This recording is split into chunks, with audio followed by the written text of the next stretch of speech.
ഹരി ഓം. ദശകം 10 ശ്ലോകം 4.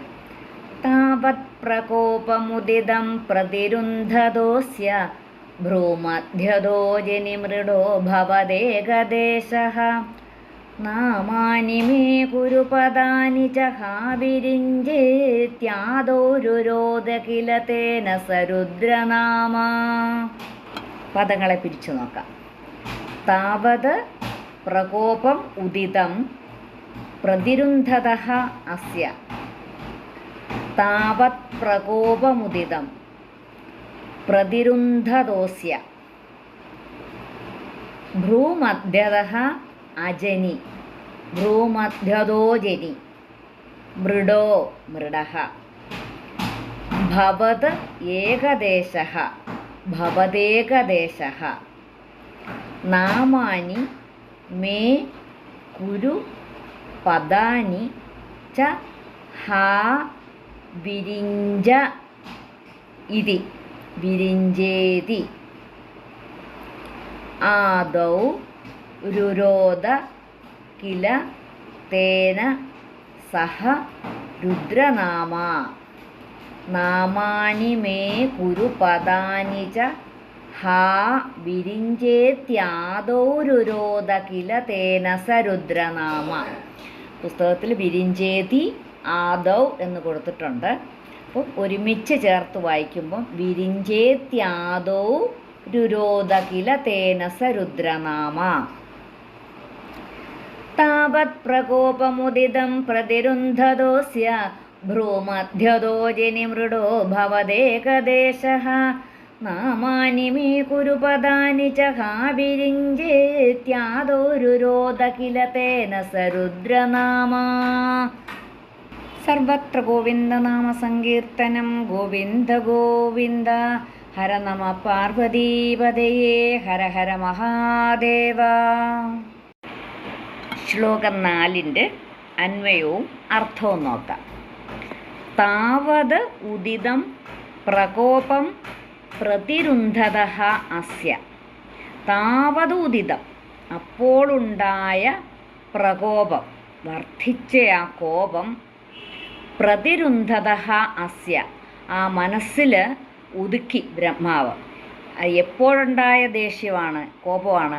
ആ സനകാദികളോട് സൃഷ്ടിക്ക് വേണ്ടിയിട്ടുള്ള കാര്യങ്ങൾ എന്നുവെച്ചാൽ സൃഷ്ടിക്ക് വേണ്ടി പ്രേരിപ്പിച്ചപ്പോൾ അവർ നിഷേധിച്ചതിലുണ്ടായ ആ ഒരു ദേഷ്യം, അതാണ് അപ്പോഴുണ്ടായ ആ വർദ്ധിച്ച കോപം ഒതുക്കി വെച്ചു ആ ബ്രഹ്മാവ്. എന്നിട്ട് ഭ്രൂമധ്യതഃ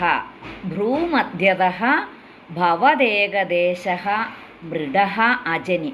അപ്പോൾ അങ്ങനെയുള്ളൊരു ദേഷ്യം ഒതുക്കി വെച്ചപ്പോൾ ആ പുരികക്കൊടിയുടെ ഇടയ്ക്കു നിന്ന്, മധ്യത്തിൽ നിന്ന് ഭവദേകദേശക നിന്തിരുവടിയുടെ മൃഡഃ അജനി, ആ നിന്തിരുവടിയുടെ അംശാവതാരമായ മൃഡൻ ഉണ്ടായി.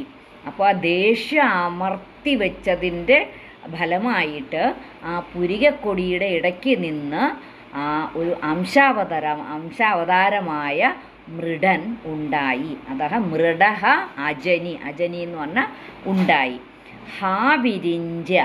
ഹാവിരിഞ്ച മേ നാമാനി പദാനി ച കുരു ഇതി സഹ. ഹാവിരിഞ്ച ഹേ സൃഷ്ടികർത്താവേ, ബ്രഹ്മാവിനെ വിളിക്കുകയാണ്. ഹേ സൃഷ്ടികർത്താവേ, മേ നാമാനി എനിക്ക് നാമങ്ങളും, പദാനി ച സ്ഥാനങ്ങളും, ച കുരു ഇതി സഹ കൽപ്പിച്ചു തരിക, എനിക്ക് നാമം തരിക, എനിക്ക് സ്ഥാനങ്ങൾ തരിക എന്ന് അവൻ ആദോരുരോധ കില തേന സ രുദ്രനാമ.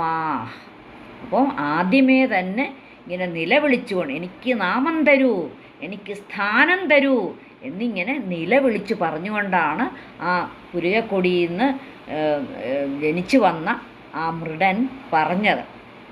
അപ്പം അങ്ങനെ നിലവിളിച്ചു എന്നാണ് പറയുന്നത്. അങ്ങനെ നിലവിളിച്ചത് കൊണ്ട് അവന് രുദ്രനെന്ന നാമമുള്ളവനായി. രുദ്രനാമ അതാണ് പദാനിച്ച കുരു ഇതി സഹ ആദൗ രുരോധ കില തേന സഹ രുദ്രനാമ. അങ്ങനെ വിളിച്ചുകൊണ്ട് വന്നതുകൊണ്ട് രുദ്രൻ തന്നെ നാമമുള്ളവനായി. രുരോധ എന്ന് പറഞ്ഞാൽ രോദനം ചെയ്യുന്നവൻ, നിലവിളിക്കുന്നവൻ. അങ്ങനെ ആ പേര് അതുകൊണ്ടാണ് രുദ്രൻ എന്നുള്ള പേര് കൊടുത്തത്.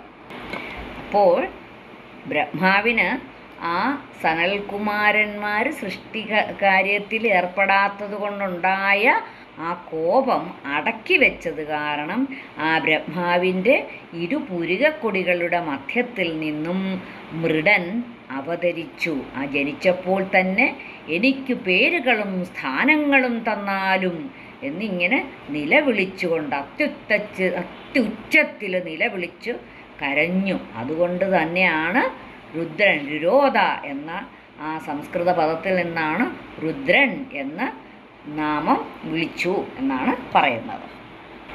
താവത് പ്രകോപമുദിതം പ്രതിരുന്ധദോസ്യ ഭ്രൂമധ്യതോ ജനിമൃഡോ ഭവദേകദേശഃ നാമാനി മേ ഗുരുപദാനി ച ഹാവിരിഞ്ചേ ത്യാദോ രുരോധ കില തേന സ രുദ്രനാമാ.